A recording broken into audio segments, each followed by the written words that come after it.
entonces en esta hora a mirar la palabra del Señor y vamos a hacerlo en un texto muy conocido, muchas veces mencionado, súper conocido. Es Romanos capítulo 6, versículo 23.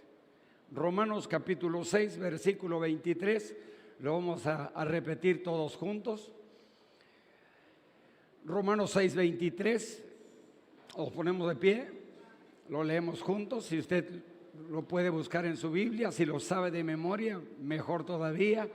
Pero sin ninguna de las dos cosas, aquí en la pantalla nuestros hermanos nos apoyan con las diapositivas y puede usted leerlo con nosotros con toda tranquilidad. Lo repetimos todos juntos. Dice así la palabra del Señor: porque la paga del pecado es muerte, mas la dádiva de Dios es vida eterna en Cristo Jesús, Señor nuestro. ¿Lo repetimos otra vez para que no se nos olvide? Porque la paga del pecado es muerte, mas la dádiva de Dios es vida eterna en Cristo Jesús, Señor nuestro. Oramos. Bendito Dios, soberano Padre que moras en el reino de los cielos.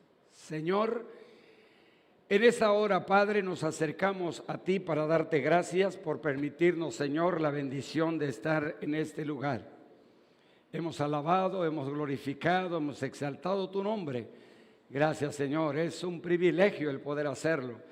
Gracias, Señor, por todo ello. Gracias, Señor, por la presencia de cada uno de mis hermanos que hoy, Señor, ha dispuesto este tiempo para poder acercarse y estar aquí, para alabarte, bendecirte y escuchar también la enseñanza y el consejo de tu palabra. Padre, te pedimos que tú quites todo impedimento, cualquier obstáculo, cualquier cosa que el enemigo, Señor, tratase de poner, Señor, para impedir que la palabra tuya pueda encontrar un lugar y un espacio. Te pedimos que alejes todo ello, Padre, que derribes todo concepto errado, todo impedimento, y que, Señor, tu Espíritu Santo, Padre amado, sea el que, guiando tu palabra, Señor, quebrante el corazón y nos ayude a todos, Padre, a reconsiderar y a mirar siempre hacia ti. Padre de los cielos, pedimos tu ayuda, la dirección de tu Espíritu Santo, para que todo lo que en este momento se haya de exponer sea bajo esa dirección y pueda ser para la edificación del cuerpo tuyo, que es la iglesia. Todo esto, Señor, lo pedimos dándote muchas gracias en el nombre de Jesús, nuestro Señor y Salvador. Amén y amén. Ocupe su lugar en el nombre del Señor. Porque la paga del pecado es muerte, mas la dádiva de Dios es vida eterna en Cristo Jesús, Señor nuestro. Gloria a Dios. Un hermoso pasaje. Prepárese para encontrarse con Dios. Le repito esto. Prepárese para encontrarse con Dios. Pareciera que esto tiene mucha distancia, cuando puede estar más cerca de lo que ninguno de nosotros se podría imaginar. Prepárese. Nuestro tema a considerar en esta mañana es la paga del pecado. Yo espero que le quede completamente claro lo que es la paga del pecado. prepárate para encontrarte con Dios. Una hermosa advertencia. Prepárate para encontrarte con Dios. En este texto sagrado se encuentran algunos contrastes que llaman la atención. Y es que habla de muerte y habla de vida. Un tremendo contraste entre lo que es la muerte y lo que es la vida. Entre lo que es el pecado y lo que fue sin pecado. Precioso contraste. Así lo presenta. Entre lo que es la paga y lo que es una dádiva. Eso es lo que vamos a ver en esta hora. Y yo quiero inmediatamente irme al pasaje y presentar en primer lugar la paga del pecado. Cuando hablamos de paga, estamos hablando de aquello por lo cual se trabaja, se hacen cosas y se obtiene el resultado. El contraste de la dádiva es que es algo por lo que tú no has trabajado. Es algo por lo que tú ni siquiera has dado un golpe. Es una dádiva. En otras palabras, para entenderlo mejor, es un regalo. Y un regalo es algo por lo que tú no trabajaste. Simplemente se te da. Y una paga es la consecuencia, es el resultado de una función, de un trabajo. Trabajaste la semana, vas a recibir tu paga. No trabajaste nada, no vas a recibir nada. Pero todos de alguna manera hacemos lo que hacemos, ejercemos alguna función para recibir una paga. Hablando en el término material. Para con ellos poder suplir nuestras necesidades. Y eso es correcto, eso no altera en nada. Si aquí el problema es el pecado y es la paga del pecado. Bueno, y dice el texto sagrado que la paga del pecado es muerte. O sea, es exactamente el resultado, es exactamente, hermanos, lo que se obtiene como resultado del pecado. El pecado acelera la muerte física. Hablando de lo físico, ¿sí? El pecado nos mantiene en la muerte espiritual, tomando como o entendiendo el término muerte como separación. Separación. Dios no creó al hombre con ese propósito. Dios creó al hombre con el propósito y con el fin de que permaneciera siempre en comunión con Él, en una relación maravillosa con Él. Pero vino el pecado y fue el pecado el que causó esa separación. Y el ser humano quedó separado de Dios como consecuencia del pecado. Ya no habría más relación ni comunión con Dios. Por eso es que una persona que vive en el pecado se considera muerto espiritualmente porque no tiene comunión con Dios. No hay relación con Dios en ningún aspecto. La palabra del Señor nos lleva a entender que el pecado ha hecho barrera entre Dios y los hombres. Es el pecado el que hace eso. Es verdaderamente triste. Y decíamos, el pecado acelera la muerte física.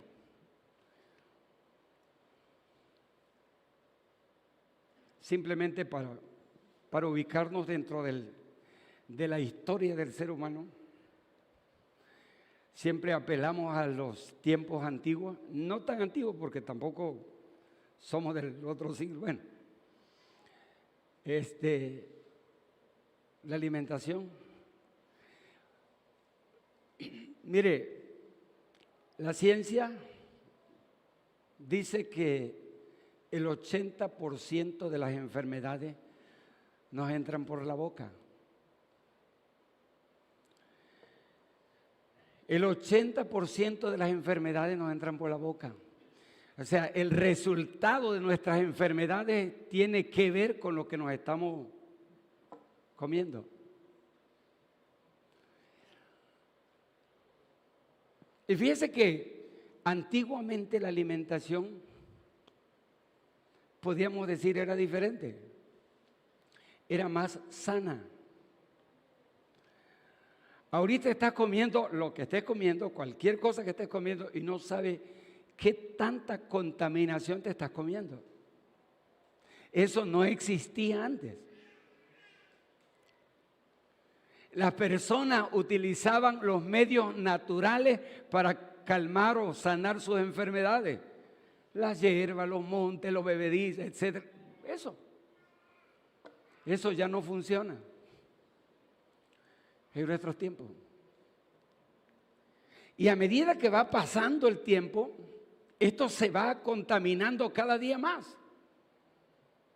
Y surgen cada día diferentes enfermedades. Tienen que ver con la contaminación del medio ambiente. Tiene que ver con la contaminación de nuestros campos freáticos. Tiene que ver con la contaminación de todo lo que nos estamos ingiriendo. Tiene que ver. Y surgen enfermedades. Y a veces decimos, pero si yo estaba bien, pues sí estaba bien. Y se han multiplicado de una manera impresionante todo ese tipo de problemas. Esa carrera descontrolada por tratar de ser mejores o por tratar de tenerla, hace que el ser humano se esté autosuicidando.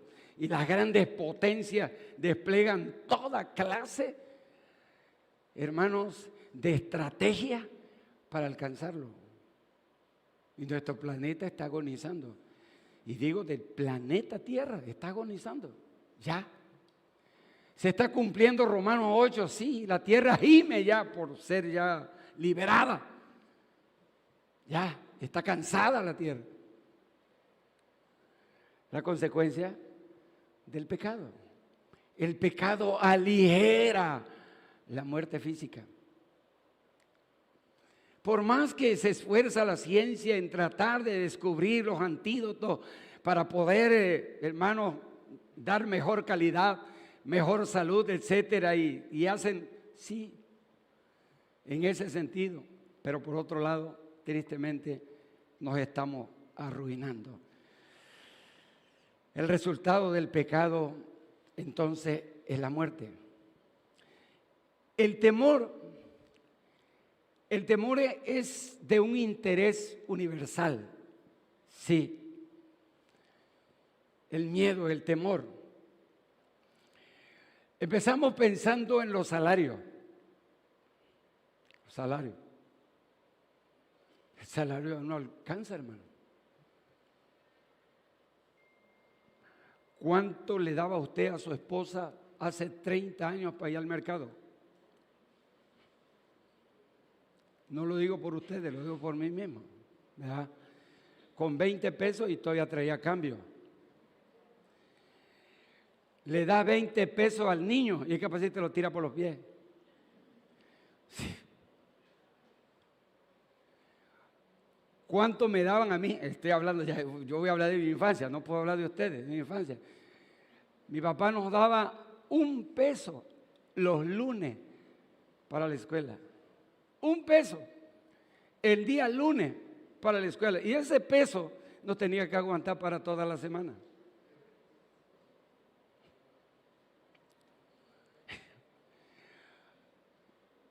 Ni se te ocurre darle 1 peso a un niño ahorita. Con ese te va a pegar. Ay,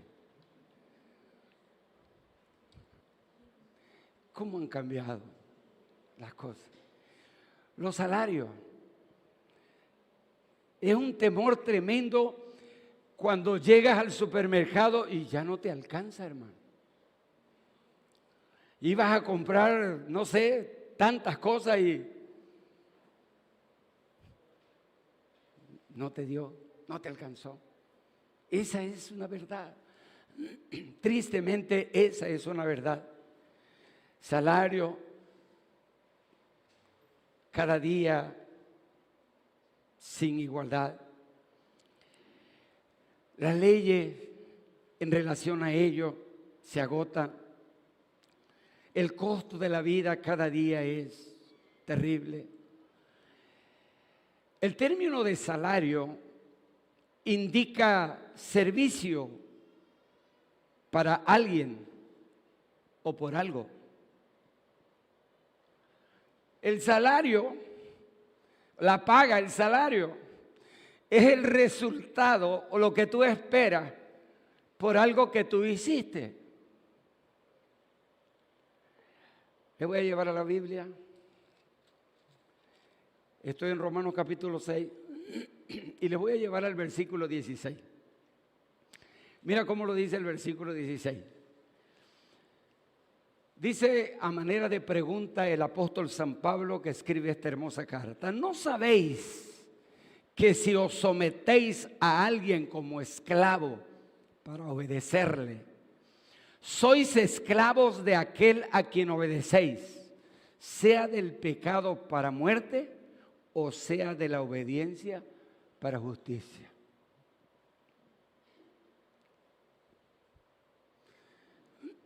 ¿A quién te somete?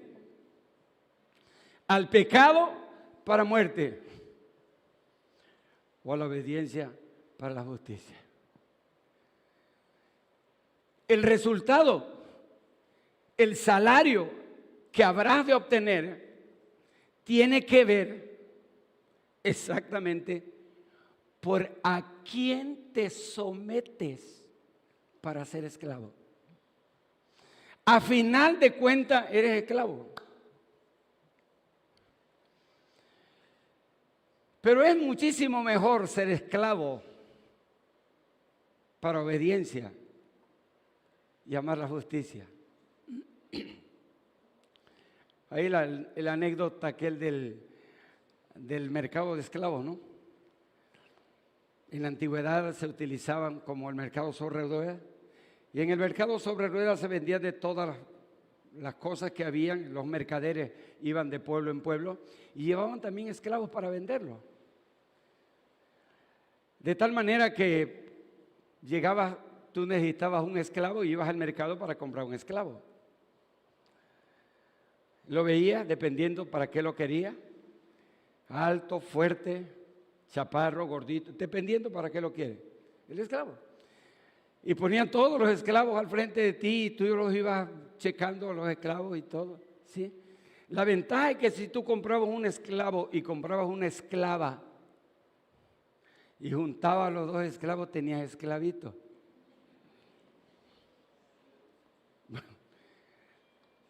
Sí, esa era la ley. Esa era la ley. Entonces llegó alguien a comprar un esclavo, los vio y compró un esclavo. Pagó el precio del esclavo. Le entregaron la llave porque iba encadenado.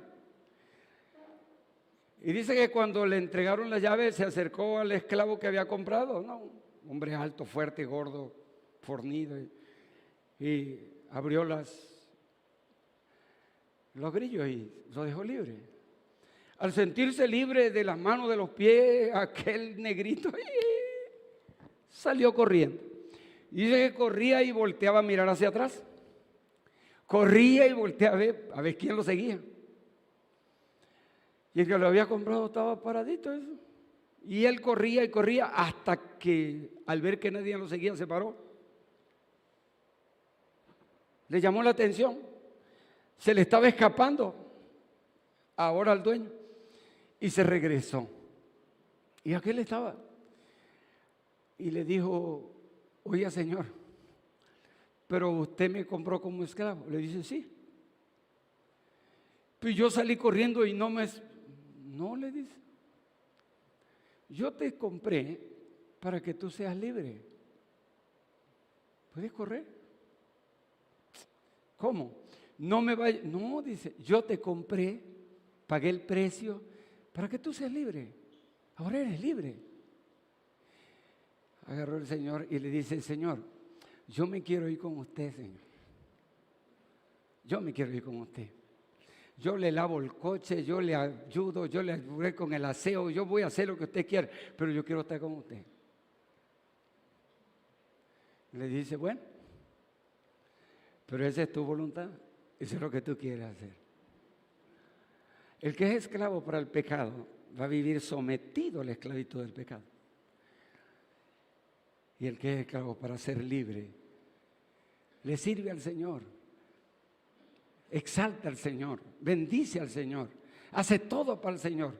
Es esclavo del Señor, pero es esclavo libre, en gratitud de aquello que ha recibido, la libertad con la que Cristo lo ha hecho libre. Eso es lo más hermoso. Bueno, el apóstol Pablo está diciendo esto. ¿Por qué? Porque es el resultado. Servir al Señor o servir a nuestro Señor Jesucristo o servir al diablo. No hay tres caminos, solamente hay dos. O le servimos al Señor o le servimos al diablo. Así de sencillo. Así de sencillo. No hay un tercer camino. Hay quienes piensan caminar en medio de los dos, o un lado de otro. No se puede, no se puede un pie acá y un pie, no se puede. O sirves al Señor o le sirves al diablo, así de sencillo. Y entonces aquí vienen los resultados, porque esto va a tener grandes resultados, sí. Este es un horrible empresario, el diablo es un horrible empresario. Terrible, tremendo empresario, sí, sin piedad, pecado y salario. Esto indica verdaderamente trabajo, tareas penosas, tareas pesadas, difíciles. Aparentemente no se ven de esa manera, pero esa es la verdad. Satanás es el empleador. La pobreza del alma y su futuro es un futuro triste, vergonzoso, desánimo, desaliento. Permítame citarles la Biblia y llevarles a Romanos 13:15. Mira lo que dice Romanos capítulo 13, versículo 15. Un poquito más adelante, en el capítulo 13, en el versículo, Proverbios,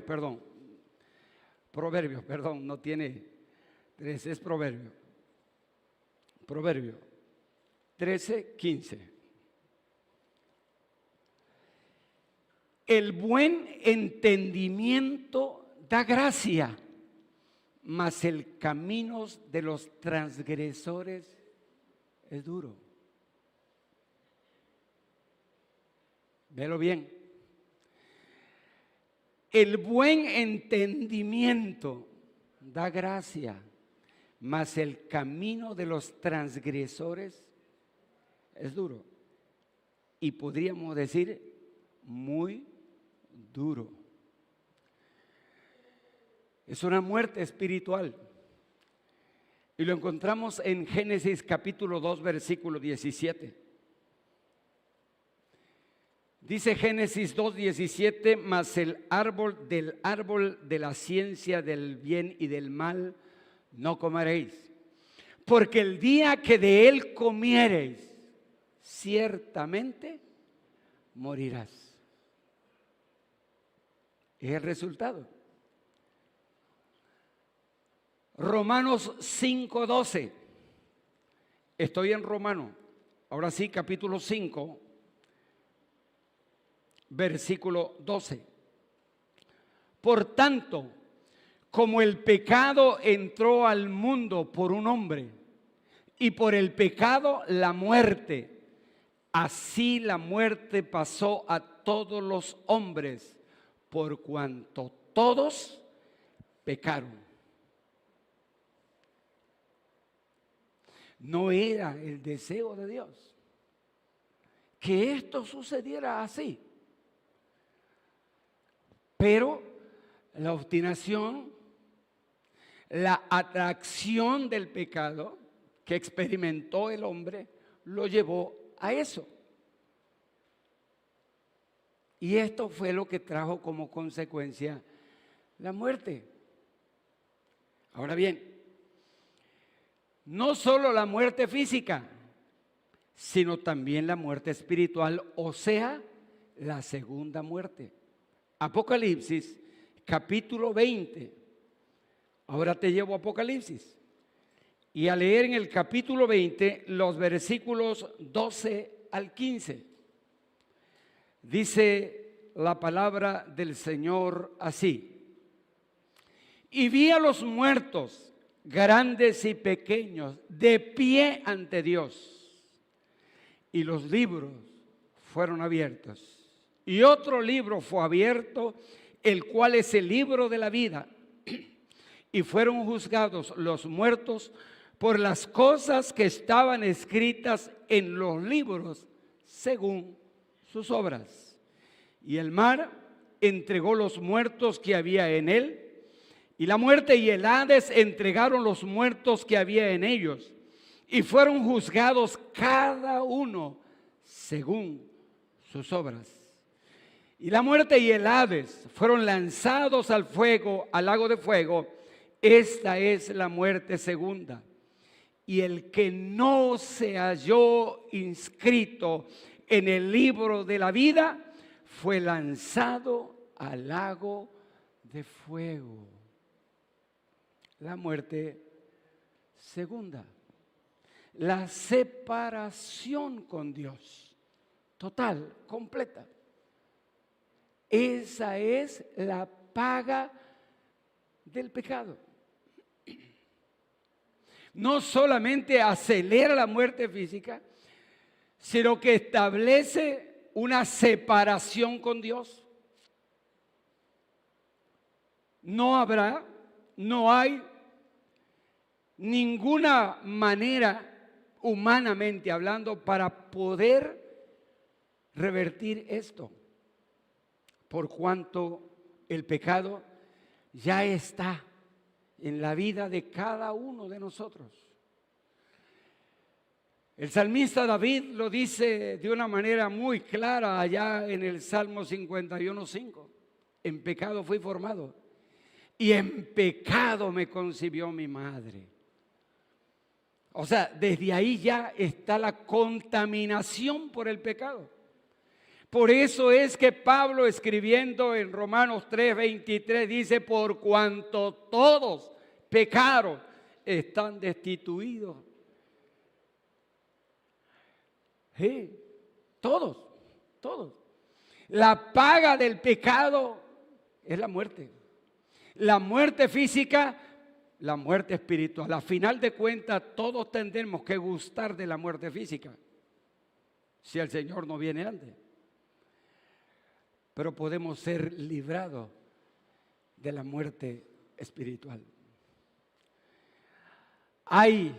Se extiende ante nosotros, hermanos, una hermosísima oportunidad de escapar, de salir, de resolver ese problema, la muerte espiritual, o sea, la separación del alma con Dios. Segunda cosa, el regalo maravilloso de Dios, la dádiva. La dádiva. La dádiva de Dios es vida eterna. Repito, la paga del pecado, la consecuencia, el salario del pecado es la muerte. La dádiva, este es un regalo. Por esto no hicimos nada. No hemos trabajado, no nos hemos esforzado, no hemos hecho nada. Es una dádiva, es un regalo que viene de parte de Dios. La dádiva de Dios es vida eterna. El contraste de la elección de Dios aparece aquí ante una imagen bastante oscura. Esta es la presentación más usual del pecado en este punto. Dios habrá de ser siempre, ha sido siempre el gran dador, el gran regalador. Esta es una de las palabras más utilizadas por el apóstol San Pablo. La gracia, el regalo inmerecido. Desde el principio, Dios ha sido el dador. Dios siempre ha estado dando. Y no se cansa de darnos, aunque no lo merezcamos. Eso es misericordia. Ni el aire que respiramos, ni el aire. Pero en su misericordia sabe que lo necesitamos y nos lo da. Dador. Él siempre se ha caracterizado por eso, por ser un dador, el dador de la vida. Y después de hacer toda la creación, dice la Biblia que hizo también por ahí un muñeco, por ahí formó. Y cuando ya lo tenía listo ahí, Dios le dio a ese primer hombre que él creó, que él formó con sus propias manos, le dio el aliento de vida. Sopló en él. ¿Sabe lo que eso significa? Eso significa que ni usted ni yo estamos aquí por una casualidad. No somos lo que somos por un aborto de la naturaleza. No estás donde estás porque alguien se equivocó. No eres hombre, no eres mujer porque alguien alteró y ocurrió, como tratan de decirlo algunas corrientes de estos tiempos. ¿Sí? Aquellos que dicen que están presos en un cuerpo de mujer siendo hombre, o aquellos que tratan de decir, sí, que están presos en el cuerpo de un hombre sintiéndose mujer. Graso error, una terrible equivocación. Tú no eres lo que eres simplemente porque alguien se equivocó. No, mi hermano amado. Desde el momento de la concepción, Dios ya estaba, hermano, tomando parte activa en lo que tú habrías de ser. Y desde ahí ya Dios está diciendo. Es Dios el que determina, porque es Dios el que da la vida. La vida no la produce ninguna máquina, ningún experimento en el laboratorio, no. Eso lo creó Dios. Es Dios el que te dio la vida. Es Dios el que preserva tu vida. Es Dios el que te da todo lo que necesitas para subsistir en esta tierra. Es Dios el dador. Tristemente, los tiempos que vivimos están girando por otro rumbo, tratando de decirle al ser humano, a las personas, y tratando de convencerlo de que así están bien. de que la mujer se sienta hombre y que el hombre se sienta mujer, está bien, y hay que respetarlo. ¿Sabe qué? Todo aquello que va en contra del principio establecido por Dios, hermanos, es pecado. Le digan como le digan, es pecado. Y tenemos que aprender siempre a defender el principio establecido por Dios. El dador de la vida es Dios. El dador de los sexos es Dios. No es lo que determinan personas que tratan de justificar su forma de vivir, su extravío, sí, su pecado. Por eso decimos, Dios ha sido un dador. Y ha sido un dador de todos los tiempos. Desde el principio de la creación ha estado dando y dando y sigue dando. Dice la palabra del Señor en San Mateo capítulo 11 versículo 28. Mire algo tan bonito que presenta aquí. San Mateo 11, 28. Venid a mí, todos los que estéis trabajados y cargados, y yo os haré descansar. ¿Sabe quién es el que da el descanso? Es Dios. ¿A quién? Al trabajado, al cargado, al afligido. Dios le da descanso. Nadie más te puede dar. Hay personas que pueden acostarse y quedarse dormidas y no descansar. Y hay personas sin tener que pueden descansar. Porque lo que más agobia al ser humano es su pecado. Pero el Señor desea hacer eso. Mire, si el Señor no es un dador maravilloso, que en el texto sagrado conocido por todos de San Juan 1:12 dice, a los suyos vino y los suyos no lo recibieron. Mas a todos los que lo recibieron, a los que creen en su nombre, ¿qué cosa les dio? Potestad, autoridad. ¿Qué les dio? Autoridad, potestad. ¿De qué? De ser llamados hijos de Dios. Es un dador. El Dios que tenemos es un Dios dador, siempre dispuesto a dar. El texto por excelencia, que lo sabemos súper de memoria desde los pequeñitos, San Juan 3:16. Porque de tal manera amó Dios al mundo, que ¿qué cosa? Que ha dado a su Hijo unigénito, para que todo aquel que en Él crea no se pierda, mas tenga vida eterna. Que nos dio a su Hijo, el regalo de regalo, Jesucristo, nuestro bendito y amado Salvador. Estoy hablando del regalo maravilloso de Dios, de la dádiva de Dios, del regalo de Dios. Qué hermoso, hermano, el dador de la vida. Deja como, hermanos, como una mentira los sistemas de salvación por obra y los reduce de una manera impresionante. Efesios capítulo 2 versículos 8 y 9. Porque por gracia sois salvos por medio de la fe. Y esto no es de vosotros, esto es un regalo que viene de parte de Dios. No por obra, mi amado, para que ninguno se gloríe. El regalo de Dios es regalo. Porque desde el momento en que tú tienes que hacer algo para recibir o acreditarte ese regalo, ya no es regalo.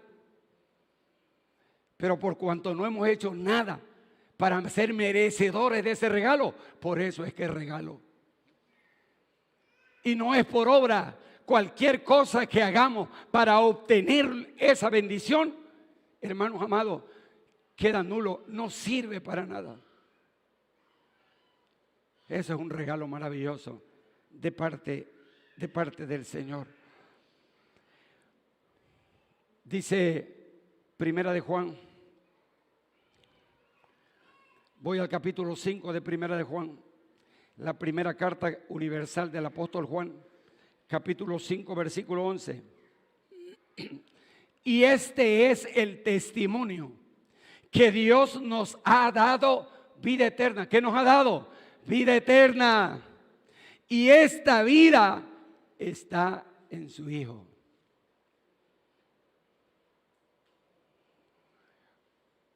Nos dio potestad de ser hijos. Sí, maravilloso.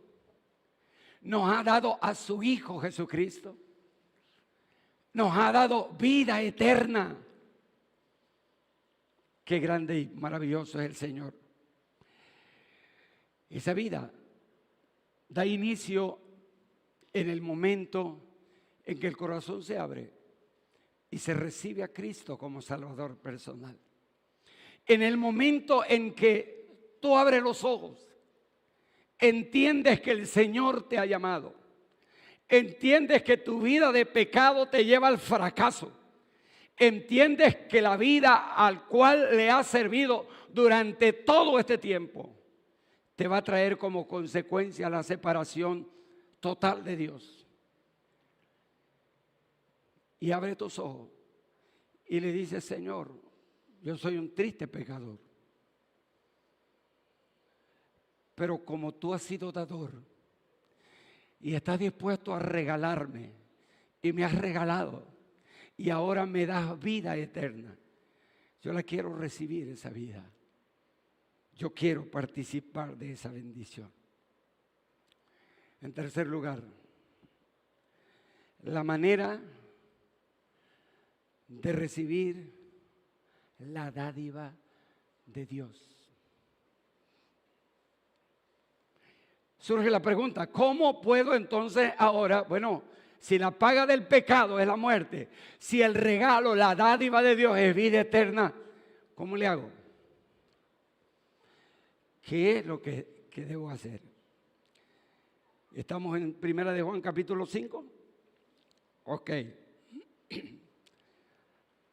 Versículo 1. Vamos a leer del versículo 1 al versículo 13, pero vamos a leerlo despacito, no corremos, despacito, pero lo leemos bien para poder entender la manera de recibir la dádiva de Dios. Porque a veces aquí existen muchas confusiones. Y hay personas que a veces dicen: ¿será? Bueno, yo llego al templo, yo llevé mi ofrenda, yo mi diezmo, a veces hay muchísimas, a veces creemos que haciendo determinadas cosas, no, espérate. Por eso les digo, vamos a leerlo despacito, despacito para poder irlo entendiendo un poquito mejor. Ya estamos ahí, estamos en Primera de Juan, capítulo 5. Vamos a leer del versículo 1 al versículo 13. Escúchalo bien. Todo aquel que cree que Jesús es el Cristo, fíjese bien, todo aquel que cree que Jesús es el Cristo es nacido de Dios. Fíjese, acuérdese que la respuesta que el Señor le dio a Nicodemo cuando le preguntó cómo podría él entrar en el reino de los cielos, la respuesta de Jesús en San Juan 3 fue esta: os es necesario nacer de nuevo. Y muchas veces las personas dicen: bueno, el hermano dice que hay que nacer de nuevo. Bueno, pues no entiendo, no sé, bueno, lo razono, pero ¿cómo lo llevo a efecto? Espérate, para allá vamos. Y yo espero que te quede claro en esta hora, para que no te confunda. Pero aquí está la primera cosa: todo aquel que cree que Jesús es el Cristo es nacido de Dios. Y todo aquel que ama al que engendró, ama también al que ha sido engendrado por él. Te voy a recordar, nada más te voy a recordar, para corroborar el dato, lo que dice San Juan capítulo 1, versículo 13. El 12 es el que acabamos de leer. A los suyos vino, los suyos no lo recibieron, mas a todos los que lo recibieron, a los que creen en su nombre, les dio potestad de ser llamados hijos de Dios. Versículo 13, los cuales no son engendrados de voluntad de carne, ni de voluntad de varón, sino de Dios. ¿Sabe lo que está diciendo? ¿Sí? Que es Dios el que engendra, que es Dios el que produce. Pablo lo dice, el querer como el hacer. Que es Dios el que toma parte activa. Si Él no lo hace, nadie lo va a hacer. Por más que luche, por más que te esfuerces, por más que trates de... Sí, válgase la comparación. Es el programa de Alcohólicos Anónimos, con todo respeto para quienes lo llevan, ¿no? ¿Sí? Dejan de tomar por algunas cosas, algunas situaciones, los 12 pasos, etcétera, ¿sí? Pero cambian ese pecado por otro, se vuelven adúlteros u otro tipo de pecado. O sea, una cosa por la otra, no, aquí hay un nacimiento, aquí hay alguien que engendra y ese alguien que engendra es Dios. Ahora, regreso a mi texto. Si ama a aquellos que han sido engendrados, para poder amar a aquellos que fueron engendrados, tienes que haber nacido. Y te voy a llevar a una comparación rapidita. Siempre digo, yo vengo de una familia numerosa. No somos muchos, pero sí quedamos 10 ya. Del mismo papá y de la misma mamá, hago la aclaración, porque hay otros afuera, pero no, nada más quedamos 10. Del mismo papá, de la misma mamá, vivimos en la misma casa, comimos la misma comida, nos vestimos casi con la misma ropa, dormimos casi en la misma cama, jugamos con los mismos juegos, etcétera, etcétera, etcétera, etcétera, y no somos iguales. No somos iguales. Uno es huraño, el otro es cariñoso, el otro es esto, el otro es de todo, da la mata, hermano. ¿Tenemos diferencia? Claro que tenemos diferencia, pero ¿saben qué? Somos hermanos. Aunque te lo rasques, hermano, somos hermanos. Yo tengo unos hermanitos que son, Dios guarde la hora. Dios los bendiga y Dios los guarde a mis hermanitos. Pero son mis hermanos. ¿Qué le hago? ¿Sabes lo que quiero decirte en esto? Que hay unos hermanitos ahí que a ti no te caen muy bien, pero son tus hermanos. ¿Por qué son tus hermanos? Porque fueron engendrados por Dios. Porque tienen a Dios, tienen a Cristo en su corazón, son tus hermanos.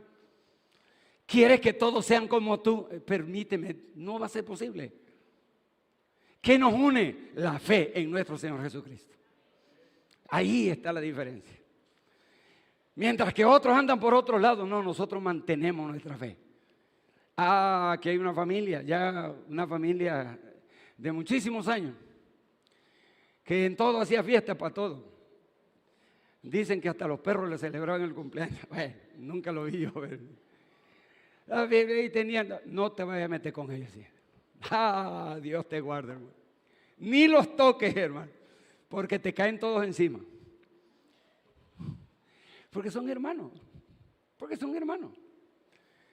Qué bonito. Bueno, mira, todo aquel que cree que Jesús es el Cristo es nacido de Dios. Y todo aquel que ama al que engendró, ama también al que ha sido engendrado por él. En esto conocemos que amamos a los hijos de Dios. ¿Por qué? Cuando amamos a Dios y guardamos sus mandamientos. ¿Sabes cómo puede identificar a alguien que verdaderamente ama a Dios? A alguien que verdaderamente ha sido engendrado por Dios. En otras palabras, a alguien que ha nacido de nuevo. Porque ama sus mandamientos y los guarda. Pero si no guarda su palabra, si no guarda sus mandamientos, si hace lo que quiere y anda como, hermano, cuidado. Cuidado, porque entonces aquí hay una gran diferencia. Versículo 3. Pues este es el amor a Dios, que guardemos sus mandamientos, y sus mandamientos no son gravosos. Mira, guardar los mandamientos del Señor no es gravoso, hermano. No lo digo yo, lo dice el texto. Cuando tú amas a alguien, siempre lo hemos utilizado. Cuando tú amas a alguien, verdaderamente lo amas. Si te dice siéntate aquí, ahí te sientas. Si te dice camina, camina. Si te dice pásame, lo pasa. ¿Estás dispuesto a todo? Sí, porque hay amor. Pero cuando no amas, todo te parece una carga. Venir a la casa de Dios es una carga. La ofrenda es una carga. A la hora de la ofrenda es una lucha, hermano. Sí. ¿A poco no me lo cree? Sí, es una lucha, hermano. Mete la mano a la bolsa. Saca, el Señor te reprenda y lo vuelve a meter. Salga y ahí está buscando a ver si encuentra el más chiquito. Es una lucha. Pero cuando amas a Dios, Señor, es de lo dado de tu mano, de lo que damos, Señor. Señor, esto es.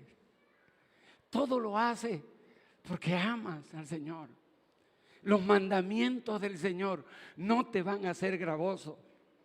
Es un privilegio.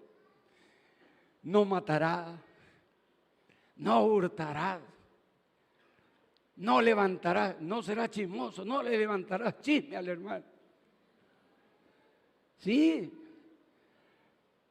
va a ser una bendición para ti. Verso 4. Porque todo lo que es nacido de Dios vence al mundo. Párate ahí. ¿Sabe? Si estás teniendo problemas con tu naturaleza humana y estás verdaderamente viviendo en el fracaso, el texto sagrado dice que el que es nacido de Dios vence al mundo. ¿Sabes qué? Por eso es que Pablo, el apóstol Pablo, escritor de la carta y escritor de muchos pasajes, cuando nos dice que en Cristo somos más que vencedores. Y no está diciendo simplemente porque se le ocurre, no, sino porque la victoria la tenemos en Cristo. Él venció y como Él venció, nosotros somos vencedores. No tenemos por qué tenerle miedo al diablo. El diablo está vencido. Y si Cristo lo venció, nosotros podemos vencerlo. Claro que sí.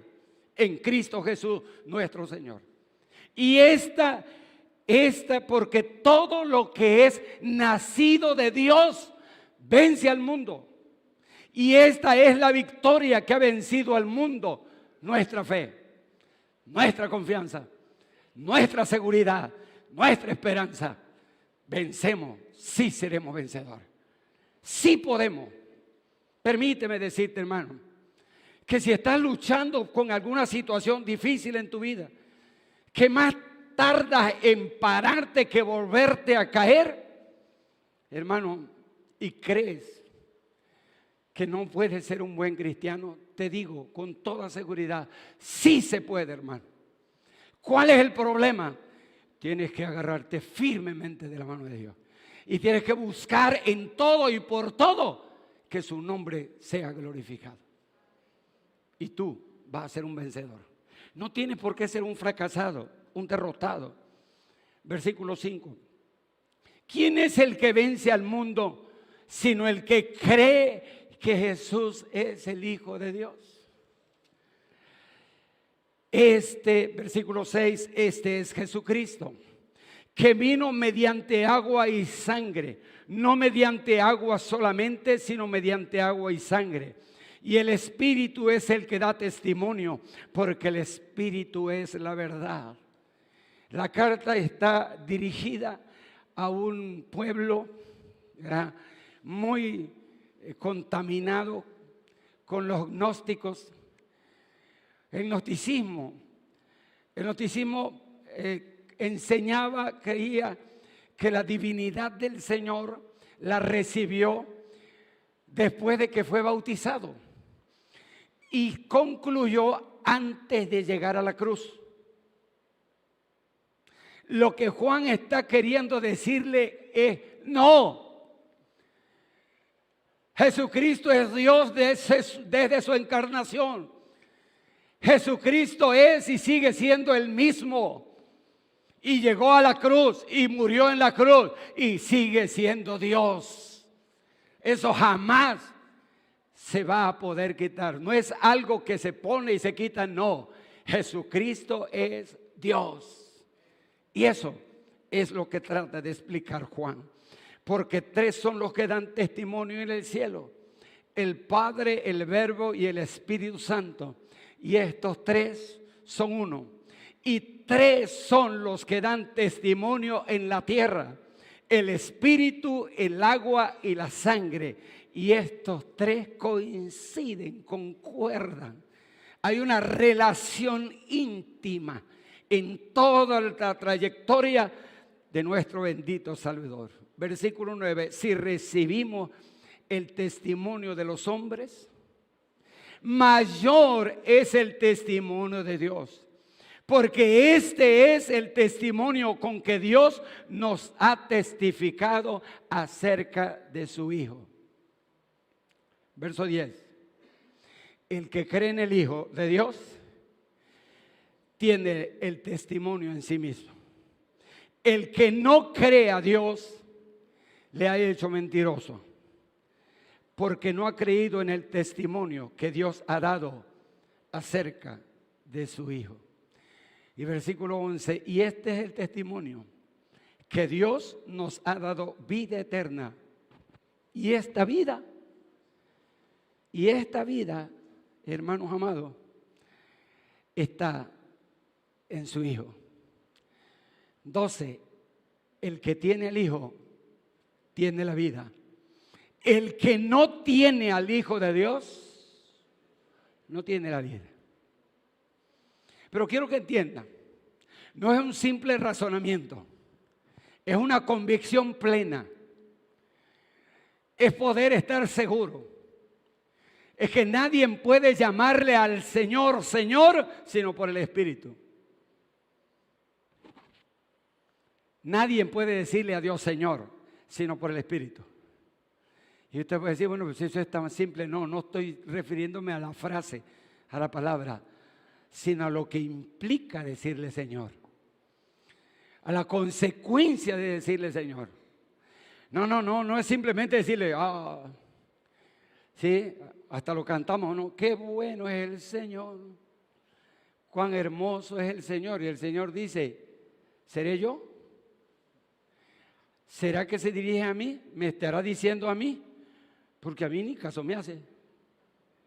O sea, ¿cómo me llamáis Señor, Señor, si no hacéis lo que yo os mando? Entonces, no.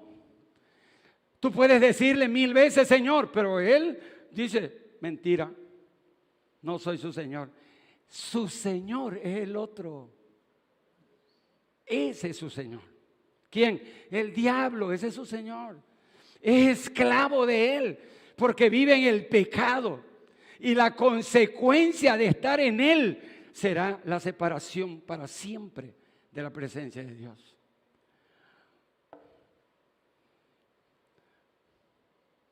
Versículo 12: el que tiene al Hijo tiene la vida. El que no tiene al Hijo de Dios no tiene la vida. Y voy al versículo 13, que se considera que es la conclusión realmente de todo lo que se está diciendo. Estas cosas os he escrito. ¿Cuál es? La que ya leímos. estas cosas os he escrito a vosotros, a ustedes, mi amado. ¿A quiénes? A ustedes, a los que creen en el nombre del Hijo de Dios. ¿Para qué? Pues para que sepáis que tenéis vida eterna y para que creáis en el nombre del Hijo de Dios. Para eso es.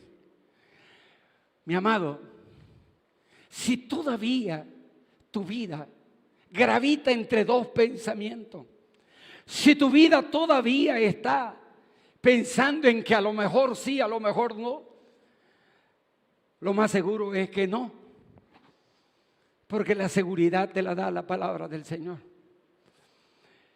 Y mire que el apóstol Juan le está diciendo a los hermanos allí y contradiciendo de manera directa a los gnósticos en este momento. Les escribo a ustedes, hermanos, a ustedes que creen en el nombre del Hijo de Dios, no como un razonamiento nada más. No, sino como un compromiso. Cuando tú crees en el Hijo de Dios, lo estás creyendo como tu Señor, no solo como tu Salvador, sino como tu Señor, el que manda, el que ordena, el que dice lo que se tiene que hacer. Para que sepáis que tenéis vida eterna y para que creáis en el nombre del Hijo de Dios. Abrázate de Él, confía en Él, sírvele a Él, glorifícale a Él, exáltalo a Él, habla de Él, ¿sí? Ante propios y extraños, tú habla de Él, sigue hablando de Jesucristo. Aunque la gente del mundo no te entienda y te tire a loco, tú sigue hablando de Jesucristo. Demuéstrale a los impíos que tú verdaderamente eres cristiano. No te dejes llevar por la corriente del mundo que te hace a veces aparentar como que sí, pero ¿sí? Porque eso sucede. Cuando te encuentras con los amigos y te dice, tú eres el que llegas al templo. Pues a veces dice. Y ahí Arista 400. Pues sí, dice, ahí. A veces me han invitado y voy. ¿Por qué? Porque si dice sí, porque si dice no, sí, verdaderamente, yo soy verdaderamente cristiano, te van a criticar, te van a decir que eres un santurrón, te van a decir pastor, te van a decir, ahí viene el hermano, el pastor, te van a criticar. ¿Y qué? ¿Qué? ¿Eso es más importante? Acuérdate las palabras del Señor. Todo aquel que me negare delante de los hombres, yo lo negaré delante de mi Padre. Pero todo aquel que me confesare delante de los hombres, yo le confesaré delante de mi Padre que está en los cielos. Yo deseo que mejor Él me confiese, aunque la gente me repudie. No te canses, sigue predicando, sigue testificando, sigue manteniendo tu vida de integridad, sigue demostrando no con palabras, sino con acciones que verdaderamente crees en Cristo, eres de Cristo, le sirves a Cristo y buscas en todo glorificar y exaltar su sagrado y bendito nombre. Porque entonces serás un verdadero cristiano. La paga del pecado es muerte. El regalo de Dios es vida eterna. Y esa vida eterna en Cristo Jesús, Señor nuestro. El que tiene al Hijo, tiene la vida. El que no tiene al Hijo de Dios, no tiene la vida. Pónganse de pie en esta hora.